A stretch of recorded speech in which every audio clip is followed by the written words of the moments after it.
ముందుగా ప్రభుని ఎంతగానో కృతజ్ఞత చెల్లిస్తూ ఉన్నాను.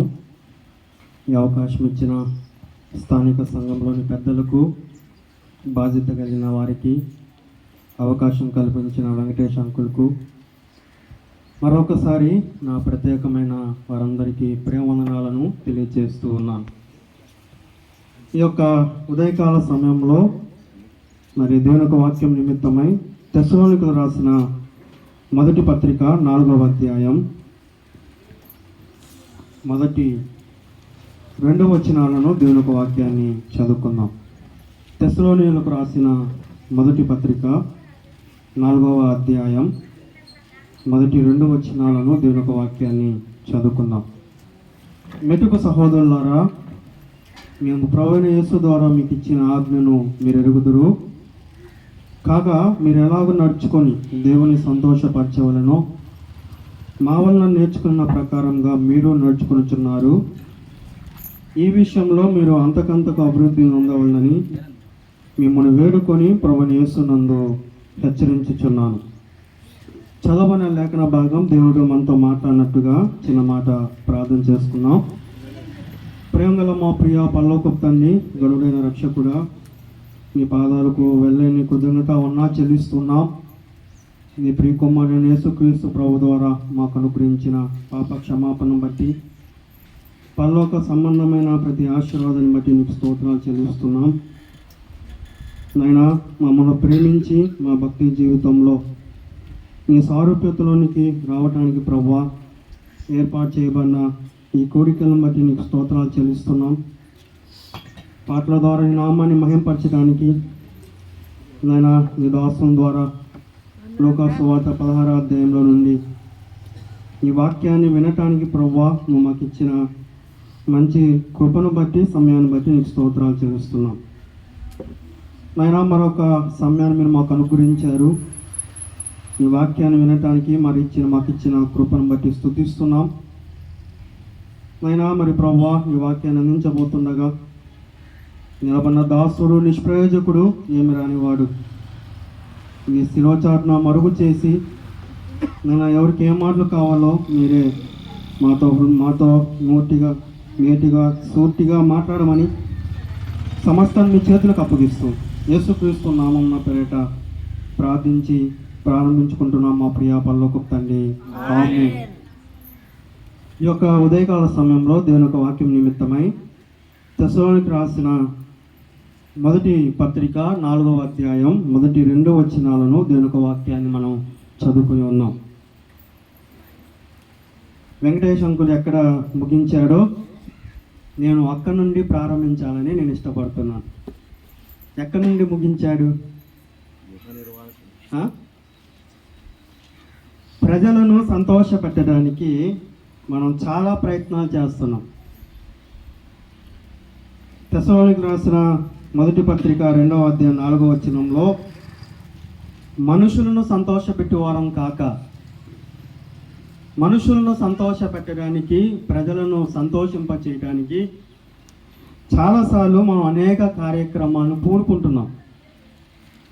కానీ మరో 2 అధ్యాయాల తర్వాత అదే పౌలు తెలియజేస్తున్నాడు, దేవుని సంతోషపరచాలి అనే విషయాన్ని తెలియజేస్తున్నాడు. భక్తి జీవితంలో మనము దేవుని సంతోషపరచాలి, మనుషులను సంతోషపెట్టేవారం కాదు, దేవుని సంతోషపెట్టాలి అని తెస్సలోనికీయులకు రాసిన పత్రికలో పౌలు తెలియజేస్తూ ఉన్నాడు. ఎందుకు దేవుని సంతోషపెట్టాలి అని మనం చూసినట్లయితే 2 పత్రికలను తెస్సలోనికీయులకు రాస్తూ ఉన్నాడు. మొదటి పత్రిక సంఘానికి రాస్తున్నాడు. ఆయన రాబోతూ ఉన్నాడు, మేఘమండలం మీదకి రాబోతూ ఉన్నాడు, విశ్వాసులను తీసుకొని పోబోతున్నాడు, గొర్రెపిల్ల వివాహ మహోత్సవం జరగబోతుంది. ఆయన రాబోతూ ఉంటుండగా మనము ఎలా ఉండాలో, ఏ విధంగా ఉండాలో తెలియచేయడానికి మొదటి పత్రిక రాస్తున్నాడు. 2వ పత్రిక ఆయన భూమి మీదకి రాబోతున్నాడు అని 2వ పత్రికను రాస్తూ ఉన్నాడు. అలాగైతే ఆయన మేఘమండలం మీదకి రాబోతుండగా, ఆకాశ మండలంలోనికి రాబోతుండగా విశ్వాసులమైన మనము ఏమి చేయాలి అని ఇక్కడ తెలియజేస్తున్నాడంటే దేవుని సంతోషపరచాలి.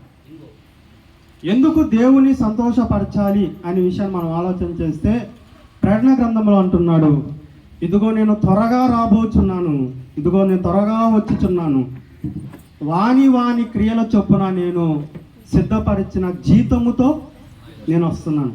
ఆయన ఎలా రాబోతున్నాడు? జీతంతో రాబోతున్నాడు, బహుమానాలతో రాబోతున్నాడు. అలాగైతే మనం ఆ బహుమానాలు పొందాలి అంటే, ఆ జీతాన్ని పుచ్చుకోవాలి అంటే మనం ఎలాగూ నడుచుకోవాలో అదే పౌలు తెస్సలోనికీయులకు రాస్తూ తెలియచేస్తూ ఉన్నాడు.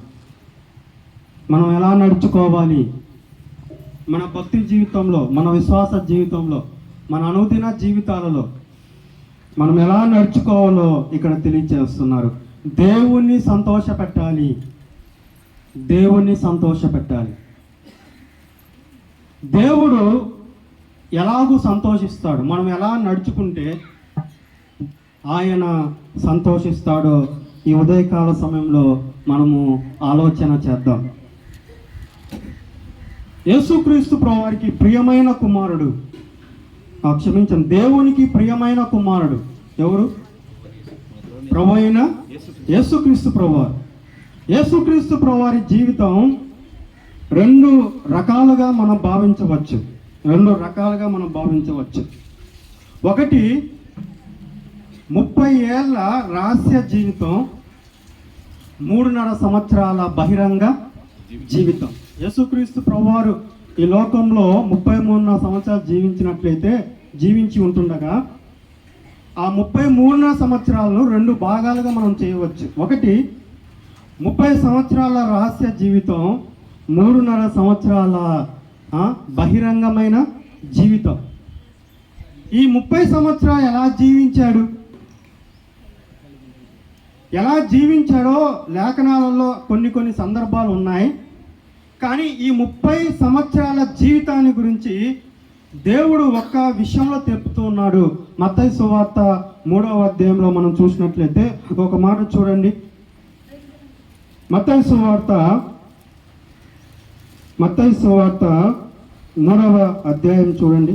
మత్తయి సువార్త 3వ అధ్యాయం 17వ వచనం చూడండి. 17వ వచనం,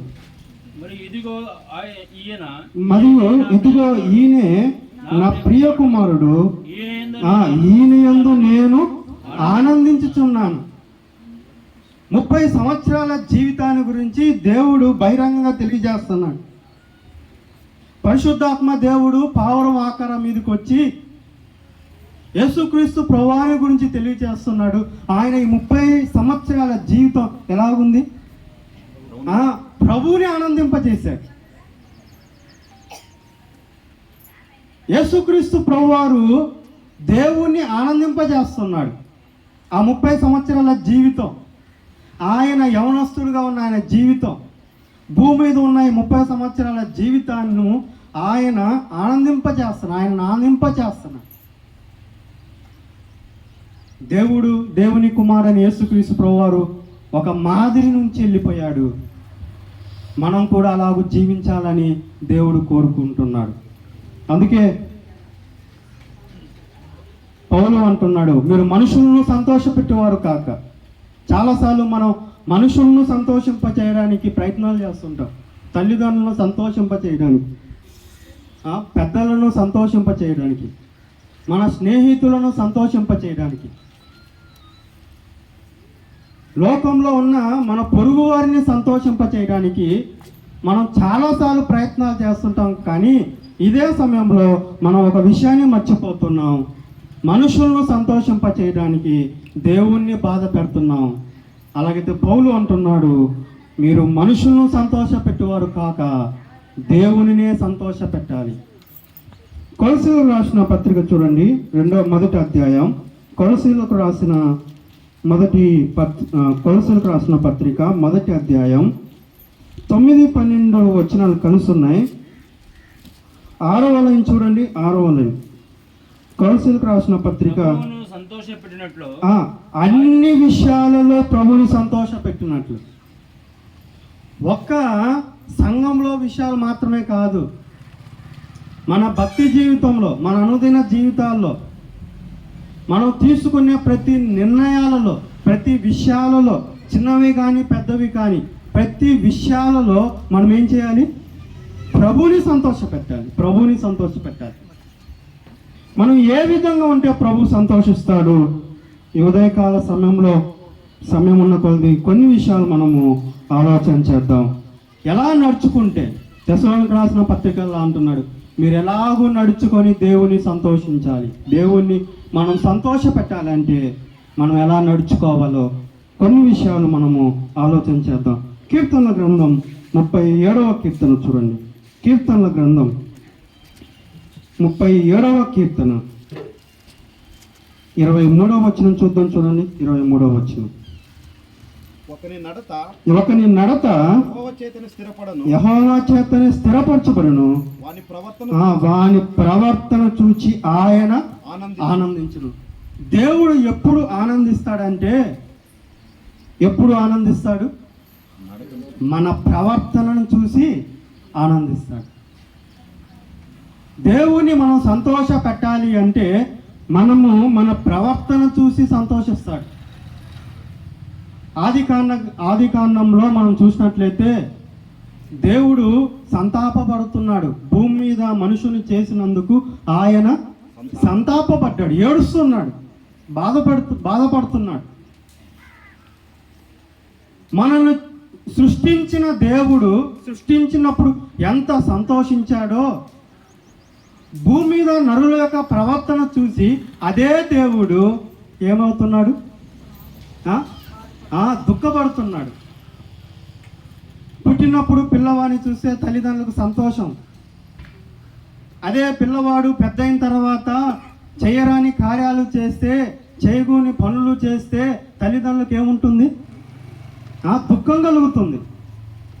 అలాగే మన పరమతండ్రి అయిన దేవుడు కూడా మనం సృజించినప్పుడు ఆయన సంతోషించాడు. అయితే ఆదికాండంలో మరొక 6 అధ్యాయాల్లో మనం చూసినట్లయితే అదే దేవుడు అదే మనుషులను చూసి ఆయన సంతాపపడుతున్నాడు, ఏడుస్తున్నాడు. అందుకే కీర్తనకారుడు అంటున్నాడు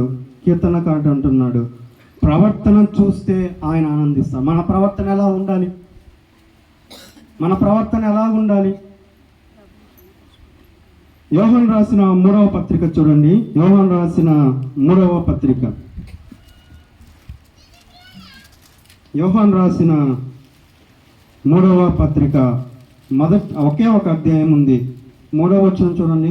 3వ వచనం. నీవు సత్యమును అనుసరించి నడుచుకొనుచున్నావు గనుక సహోదరులు వచ్చి నీ సత్ప్రవర్తన గూర్చి సాక్ష్యము చెప్పగా విని బహుగా సంతోషించి తిని. సత్ప్రవర్తన, మంచి ప్రవర్తన. ఇందాకే మనం చూసాం యుక్తి ప్రవర్తన. పేతురు రాసిన పత్రికలు అంటున్నాం యుక్త ప్రవర్తన, ఇక్కడ సత్ప్రవర్తన. మన సత్ప్రవర్తన చూసి ఆయన ఆనందిస్తాడు. సత్యాన్ని అనుసరించాలి, సత్యంలో ఉండాలి. దేవుని పిల్లలైన వారు సత్యంలో ఉండాలి, నిజమైన మార్గంలో ఉండాలి, వెలుగుకరమైన మార్గంలో ఉండాలి. అప్పుడే ఆయన ఆనందిస్తాడు. మంచి సాక్ష్యముతో ఎవరైతే జీవిస్తారో, ఎవరైతే బ్రతుకుతారో అట్టి వారిని బట్టి ఆయన ఆనందించేవాడుగా ఉన్నాడు. అదే సంఘంలో మరొకడు ఉన్నాడు చూడండి. 10వ వచనం చూడండి. 10వ వచనం. వాడు మమ్మను గూర్చి చెడ్డ మాటలు మాట్లాడితే ప్రభువుకు సంతోషం కాదు. కాని మాటలు, లేనిపోని మాటలు, కుయుక్తితో కూడిన మాటలు, కపటమైన మాటలు, వదరుబోతు మాటలు, అబద్ధాలు మాట్లాడడం తండ్రికి ఇష్టం లేదు, దేవునికి ఇష్టం లేదు. ప్రేమతో కూడిన మాటలు, దయతో కూడిన మాటలు. యోనాతాను తండ్రితో తెలియజేస్తున్నాడు. సమూయేలు మొదటి గ్రంథంలో దావీదు గురించి యోనాతాను తండ్రితో దయగా మాట్లాడుతున్నాడు. ఎలా మాట్లాడుతున్నాడు? దయగా మాట్లాడుతున్నాడు. దావీదును చంపాలని సౌలు చూస్తుంటే సౌలు కుమారుడైన యోనాతాను దావీదును గురించి ఎలా మాట్లాడుతున్నాడు? దయగా మాట్లాడుతున్నాడు. నీ సేవకుడైన దావీదు, అతడు మన విషయంలో ఏ తప్పిదము చేయలేదే.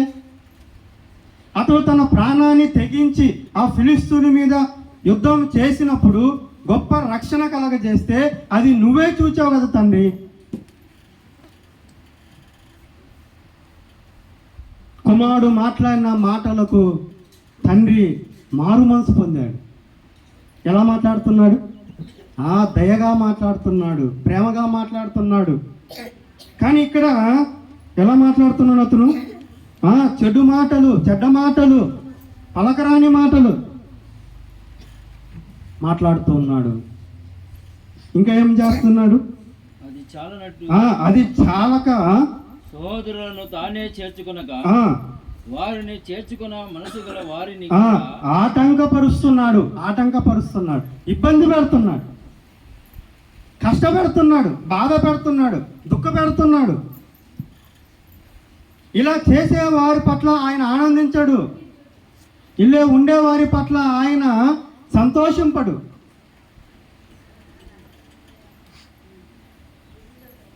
అయితే గాయు ఎలా ఉన్నాడు? సత్యాన్ని అనుసరించి నడుచుచున్నాడు, సత్యంలో నడుచుచున్నాడు, దేవుల్లో నడుచుచున్నాడు, సంఘంలో నడుచుచున్నాడు. దుష్టుల ఆలోచన చొప్పుగా కాక, భక్తిహీనమైన మార్గంలో కాక, పాపుల మార్గంలో కాక, సత్యములో, దేవునిలో, సహవాసంలో, సంఘంలో నడుచుకున్న వారి పట్ల, అలా నడుచుకునే వారి పట్ల ఆయన ఆనందిస్తాడు, ఆయన సంతోషించాలి. మంచిగా మాట్లాడాలి, ప్రేమగా పలకరించాలి, దయగా ఉండాలి, కీడు తలపెట్టేవారం కాక మేలు చేసేవారంగా మనం ఉండాలని, అలాంటి వారి పట్ల ఆయన ఆనందిస్తాడని ఇక్కడ తెలియచేస్తున్నాడు. మొదటిది, మన ప్రవర్తన చూసి ఆయన ఆనందించేవాడుగా ఉన్నాడు. రెండవదిగా చూద్దాం, చూడండి, సామెతల గ్రంథం 15వ అధ్యాయం. సామెతల గ్రంథం 15వ అధ్యాయం 8వ వచనం చూడండి. 8వ వచనం, భక్తిహీనులు అర్పించు బలులు యెహోవాకు హేయములు, యథార్థవంతుల ప్రార్థన ఆయనకు ఆనందకరం. ఏ ప్రార్థన ఆయనకు ఆనందకరం? యథార్థవంతుల ప్రార్థన. చాలాసార్లు మనం యథార్థంగా ప్రార్థన చేస్తున్నామా? సంఘంలో, సహోదరుల మధ్య, ఇంటిలో మనం ఎలాగూ ప్రార్థన చేస్తున్నాం? ఏ ప్రార్థన ఆయనకు ఆనందకరం? యథార్థంగా మనసులో ఒకటి పెట్టుకొని, కపటాన్ని పెట్టుకొని, లోపల పగను పెట్టుకొని, ద్వేషాన్ని పెట్టుకొని, పైకి మాత్రం భక్తి గల వారంగా ప్రార్థన చేసి ఆయన ఆనందించడు. ఎలా ప్రార్థన చేసి ఆయన ఆనందిస్తాడు? యథార్థంగా ప్రార్థన చేయాలి. ఇంట్లో ప్రార్థన చేయం, కానీ సంఘంలో మాత్రం ఎంతసేపు అయినా ప్రార్థన చేస్తాం. అది యథార్థమైనదా? అది మెచ్చుకునేదా? సొలొమోను ప్రార్థన చేస్తున్నాడు, అయ్యా, రాజ్యాన్ని పరిపాలన చేయడానికి నేను యోగ్యుని కాదు, బుద్ధి సామర్థ్యాలు నాకు లేవు. దేవునికి ప్రార్థన చేసేటప్పుడు మన ప్రార్థన ఎలాగుండాలి? అనుకూలంగా ఉండాలి, యథార్థంగా ఉండాలి. చాలాసార్లు మనం ప్రార్థన చేస్తే ఆ ప్రార్థనకు జవాబు రాకపోవడానికి కారణం ఏంటో యాకోబు పత్రికలో చెప్తున్నాడు. మీరు దురుద్దేశంతో అడుగుతున్నారు. ఎలా అడుగుతున్నాం? దురుద్దేశం. ఉద్దేశం అయితే మంచిదే, కానీ చాలాసార్లు మనం దురుద్దేశాలతో అడుగుతున్నాం. దేవుడు ఇక్కడ అంటున్నాడు, యథార్థవంతుల ప్రార్థన, యథార్థవంతుల ప్రార్థన, దీనుల ప్రార్థన. హిజ్కియాకు మరణకరమైన రోగం కలిగింది. యథార్థతో ప్రార్థన చేస్తున్నాడు, ఒప్పుకోలుతో ప్రార్థన చేస్తున్నాడు. నీ సన్నిధిలో నేను ఎట్లా నడిచానో నన్ను ఒకసారి జ్ఞాపకం చేసుకో ప్రభువా. యథార్థంగా ప్రార్థన చేసినప్పుడు దేవుడు మరొక 15 సంవత్సరాల ఆయుష్ను ఇచ్చాడు. ఆయనకు ఆనందం మాత్రమే కాదు, ఆయన ఆయుష్ను కూడా పొడిగిస్తాడు. యథార్థంగా ప్రార్థన ఎవరైతే చేస్తారో, అందుకే తనకు నిజముగా మొరపెట్టు వారందరికీ ఆయన సమీపముగా ఉన్నాడు. నిజముగా మొరపెడితే హన్న యథార్థముగా ప్రార్థన చేసింది. అందుకే దేవుడు సమయాలను అనుగ్రహించాడు, తన నిందను తీసివేశాడు. నిజముగా మొరపెట్టు వారికి, నిజముగా ప్రార్థన చేసేవారికి, యథార్థంగా ప్రార్థన చేసేవారు ఆయనకి ఇష్టలు. అట్టి వారి ఎదుట ఆయన ఆనందిస్తాడు, ఆయన ఆనందిస్తాడు. మూడవదిగా చూద్దాం, చూడండి. మూడవదిగా మనందరికి విషయాలు తెలుసు కాబట్టి త్వరగా సాగిపోదాం. ఇర్మియా గ్రంథం 9వ అధ్యాయం చూడండి. ఇర్మియా గ్రంథం 9వ అధ్యాయం 23వ వచనం చూడండి. 23వ యెహోవా ఇలాగు సెలవిచ్చుచున్నాడు, జ్ఞాని తన జ్ఞానమును బట్టి, శూరుడు తన శౌర్యమును బట్టి అతిశయింపకూడదు. ఐశ్వర్యవంతుడు తన ఐశ్వర్యమును బట్టి అతిశయింపకూడదు. అతిశయించువాడు దేనిని బట్టి అతిశయింపవాలనగా భూమి మీద కృప చూపుచు నీతి న్యాయములు జరిగించుచున్నా యెహోవాను నేనే అని గ్రహించి నన్ను పరిశీలనగా తెలుసుకుంటున్న బట్టి అతిశయింపవలను. అట్టి వాటిలో నేను ఆనందించువానని యెహోవా సెలవిచ్చుచున్నాడు. చాలాసార్లు మనం దేని బట్టి ఆనందిస్తాం, దేని బట్టి అతిశయిస్తాం. కానీ దేవుడు దేని బట్టి ఆనందిస్తాడు అంటే భూమి మీద కృప చూపుచు నీతి న్యాయంలో జరిగించుచున్న యెహోవాను నేనే అని ఎవరైతే తెలుసుకుంటారో, పరిశీలనగా తెలుసుకుంటారో వారిని బట్టి ఆయన ఆనందిస్తాడు. మనం దేన్ని బట్టి ఆనందిస్తాం? అక్కడే చెప్తున్నాడు, జ్ఞాని తన జ్ఞానాన్ని బట్టి అతిశయిస్తాడు, ఆనందిస్తాడు. నాకున్న జ్ఞానం ఎవరికి లేదే, నాకున్న తెలివి, నాకున్న బలము, కింద అంటే నాకున్న ఐశ్వర్యము, నాకున్న శౌర్యము, నాకున్న బలము. జ్ఞాని జ్ఞానాన్ని బట్టి ఆనందిస్తాడు. ఈ ఊరిలో, ఈ ప్రాంతంలో, ఈ స్కూల్లో, ఈ కాలేజీల్లో, నేను చేసే ఉద్యోగంలో నాకన్నా జ్ఞానం కలిగిన వాడు, తెలివి కలిగిన వాడు, చదువుకున్నవాడు, గొప్పవాడు ఎవడు లేడే అని తన జ్ఞానాన్ని బట్టి ఆనందిస్తాడు. దేవుడు అలాంటి వారిని బట్టి ఆనందింపడు. అజ్ఞానాన్ని ఇచ్చింది నేనే, తెలివినిచ్చింది నేనే, బలాన్ని ఇచ్చింది నేనే, బుద్ధి జ్ఞానం సర్వ సంపదలు ఆయన యందు గుప్తములై ఉన్నవని ఎవరైతే తెలుసుకుంటారో, ఆయనను తెలుసుకుంటారో అట్టి వారిని బట్టి ఆయన ఆనందిస్తాడు. గొల్యాతు తన శౌర్యమును బట్టి ఆనందించాడు. 40 దినాలు తన ఎత్తును బట్టి, తన యుద్ధ అభ్యాసాన్ని బట్టి, తనకున్న దాన్ని బట్టి ఇశ్రాయేలును భయపెట్టాడు. కానీ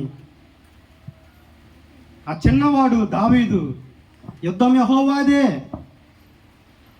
దేవుని నమ్మి వెళ్ళాడు. దేవుడు ఆ వ్యక్తికి విజయాన్ని ఇచ్చాడు. అతను ఆనందింపబడ్డాడు. దేవుని తెలుసుకోవాలి. జ్ఞానం ఇచ్చేది ఆయనే. ఐశ్వర్యవంతుడు తన ఐశ్వర్యాన్ని బట్టి ఆనందిస్తాడు. లూకా సువార్త 12వ అధ్యాయంలో అనేక సంవత్సరాలకు ఆస్తిని సంపాదించుకున్నాను, నా ప్రాణమా తినుము త్రాగుము సంతోషించుము.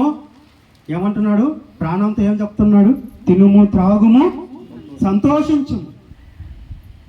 దేవుడు అంటున్నాడు, వెర్రివాడా ఈ రాత్రి నీ ప్రాణం అడిగితే నువ్వు సంపాదించింది ఎవరు చెప్పలేదు. ఎవరు అవుతుంది? ఐశ్వర్యవంతుడు తనకున్న దాన్ని బట్టి సంతోషిస్తాడు. కానీ దేవుని బిడ్డలమైన మనము, దేవుని పిల్లలమైన మనము దేన్ని బట్టి సంతోషించాలి? ఐశ్వర్యం ఇచ్చేది దేవుడే. ఘనత ప్రభావములు నీ యొద్ద ఉన్నవి. సంపూర్ణ సంతోషం నీ సన్నిధిలో ఉన్నది. సంతోషాన్ని ఇచ్చేది ఆయనే, ఘనతనిచ్చేవాడు ఆయనే, బలాన్ని ఇచ్చేవాడు ఆయనే, హెచ్చుగా చేయవాడు ఆయనే అని ఎవరైతే తెలుసుకుంటారో, ఆయన తెలుసుకుంటాడో అట్టి వారిని బట్టి ఆయన ఆనందిస్తాడు. ఒక మాట మనం ఆలోచన చేసినట్లయితే, భూమి మీద కృప చూపుచు, మానవులకు కృప చూపించేది ఎవరు? దేవుడే. కృప చూపించు దేవుడు నీవే అని ఎవరైతే తెలుసుకుంటారో, ఎఫెసీయులకు రాసిన పత్రికలో మనం చూసినట్లయితే, మీరు దేని బట్టి రక్షించబడ్డారు? మీ స్వనీతిని బట్టా, మీ భక్తిని బట్టా, నీకున్న జ్ఞానాన్ని బట్టా, నీకున్న తెలివిని బట్టా, నీకున్న ఐశ్వర్యాన్ని బట్టా, నీకున్న విద్యాభ్యాసాలను బట్టా నువ్వు గొప్పవాడివనా? అపోస్తలుడైన పౌలు తెలియచేస్తున్నాడు, అపరాధంలో చేతను పాపంలో చేతను చచ్చిన వారమై ఉంటాగా కృప చేతనే మీరు రక్షించబడ్డాడు. భూమి మీద ఏమిచ్చాడు ఆయన? మనకు కృపనిచ్చాడు. అందుకే మనం రక్షించబడ్డాం. ఎక్కడి నుంచి రక్షించబడ్డాం? పాపపు పట్ల నుండి, సాతాను బంధకాల నుండి, పాతాళ అగాధంలో నుండి దేవుడు మన కృపను చూపించాడు. నిత్యాగ్నిగుండం నుండి, నిత్య నరకం నుండి ఆయన తన రాజ్యానికి వారసులుగా చేశాడు. ఎంత కృప చూడండి. బంధకాల్లో నుండి అధికారంలోనికి, దాసుల నుండి వారసుల వరకు, నిత్యాగ్నిగుండంలో నుండి నిత్య జీవానికి, భూలోకంలో నుండి పరలోకానికి ఆయన కృపను బట్టి ఆయన మనకు అనుగ్రహించాడు. ఇది ఇచ్చింది ఆయనే, ఇది ఇచ్చింది దేవుడే, ఇది ఇచ్చింది యేసుక్రీస్తు ప్రభువే అని ఎవరైతే తెలుసుకుంటారో అట్టి వారిని బట్టి ఆయన ఆనందిస్తాడు. అదే ఎఫెసీయులకు రాసిన పత్రికలో మనం చూస్తే, కృప ద్వారానే మీరు రక్షించబడ్డారు.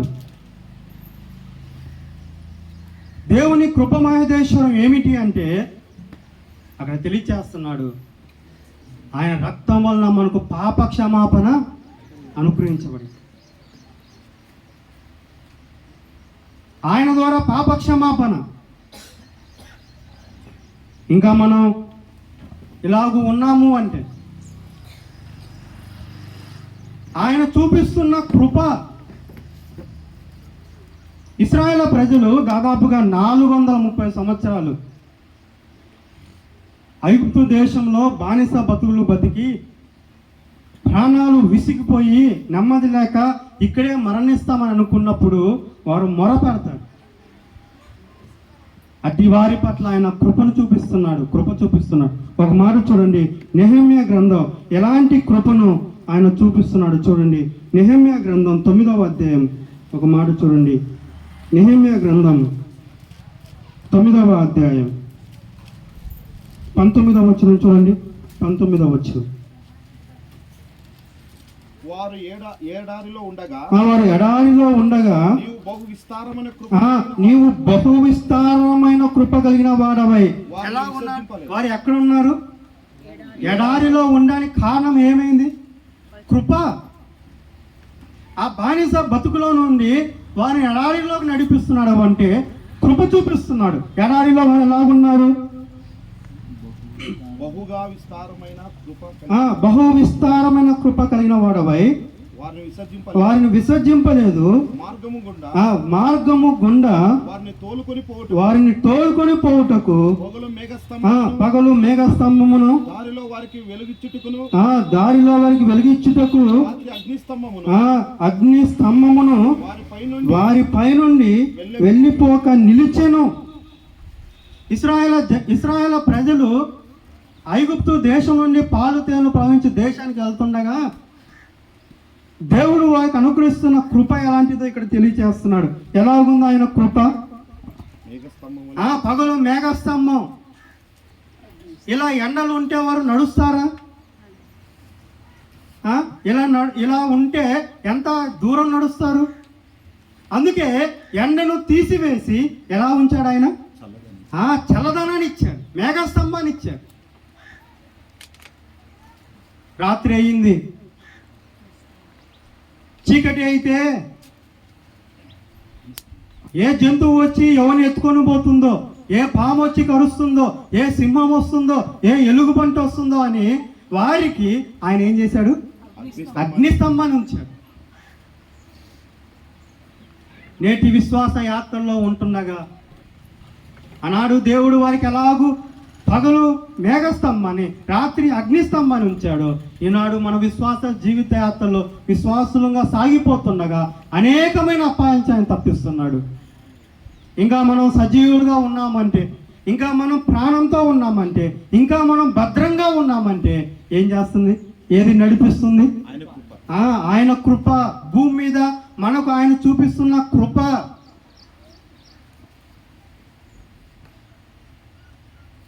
మాకు ఆహారం గుర్తొస్తున్నాయి అన్నాడు ఇశ్రాయేలు ప్రజలు. కీరకాయలు దోసకాయలు గుర్తొస్తున్నాయి అన్నావు.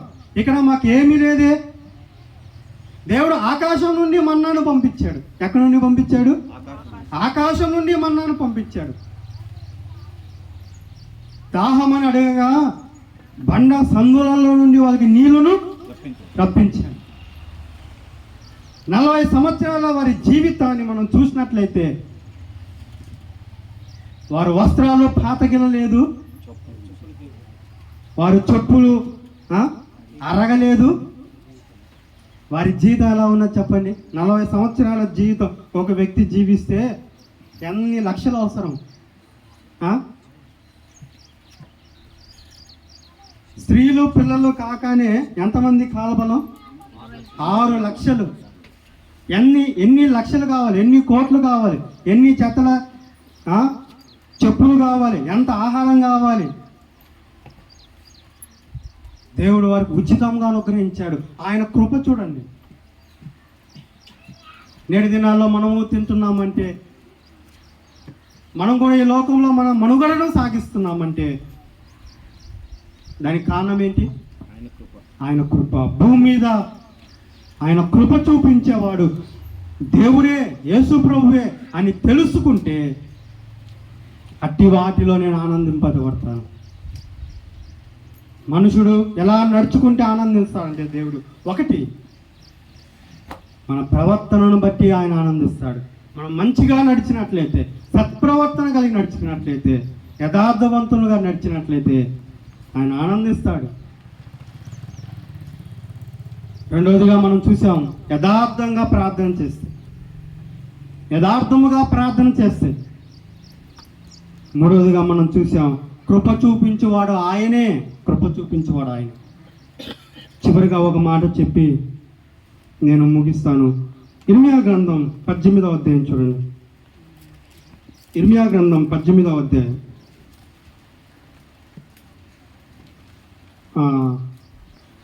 క్షమించండి, యెహెజ్కేలు గ్రంథం 18వ అధ్యాయం చూడండి. యెహెజ్కేలు గ్రంథం 18వ అధ్యాయం 32వ వచనం చూద్దాం.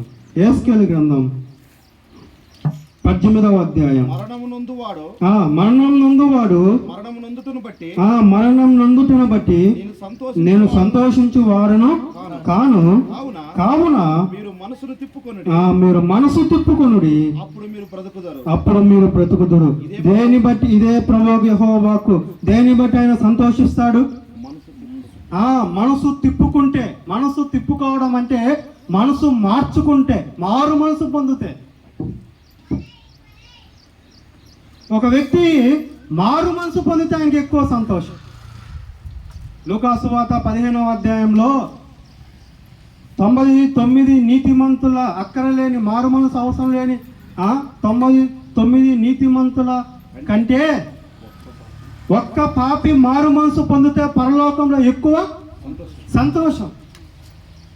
ఒక పాపి ప్రభుని నమ్ముకుంటే, తన మనసును మార్చుకుంటే, తన బ్రతుకుని మార్చుకుంటే, తన జీవితాన్ని మార్చుకుంటే ఆయనకి ఎక్కువ సంతోషం, ఆయనకి ఎక్కువ సంతోషం. నమ్ముకున్న వారు, నమ్మని వారు మాత్రమే కాదు మారు మనసు, నమ్మిన వారు కూడా మార్పు అవసరం. ప్రకటన గ్రంథంలో అంటున్నాడు, 2-3 అధ్యాయాలలో సంఘాలకు తెలియచేస్తున్నారు, మీరు మారు మనసు పొందండి. నేను ముగిస్తున్నాను. దేవుడు మన జీవితాల్లో నుండి ఆయన సంతోషపడాలంటే మన నడక ద్వారా, మన జీవితం ద్వారా, మన బ్రతుకుల ద్వారా ఆయన సంతోషింపబడాలి అంటే మనలో ఉండవలసిన ఒక 4 లక్షణాలు. 1, మనం సత్ప్రవర్తన కలిగి ఉండాలి, అప్పుడు ఆయన ఆనందిస్తాడు. 2, యథార్థంగా ప్రార్థన చేయాలి, అప్పుడు ఆయన ఆనందిస్తాడు. ఆయన కృపను తెలుసుకోవాలి. 3, ఆయన కృపను తెలుసుకోవాలి. నా మీద, నా కుటుంబం మీద, నా సంఘం మీద, నా బంధువుల మీద, నా ప్రాంతం మీద, నా ఊరి వారి మీద, నా దేశం మీద కృప చూపించేవాడు ఆయనే అని తెలుసుకోవాలి. 4, మార్పు పొందాలి. అప్పుడు పరలోకంలో ఒకరోజు యేసుక్రీస్తు ప్రభువుని గురించి ఎలాగూ ఆనందింపబడ్డాడో మనల్ని కూడా చూసి ఆయన ఆనందిస్తాడు. అట్టి ప్రభువుని సంతోషపెట్టే వారంగా ఉండడానికి దేవుడు తన కృపను మనకు అనుగ్రహించుగాక.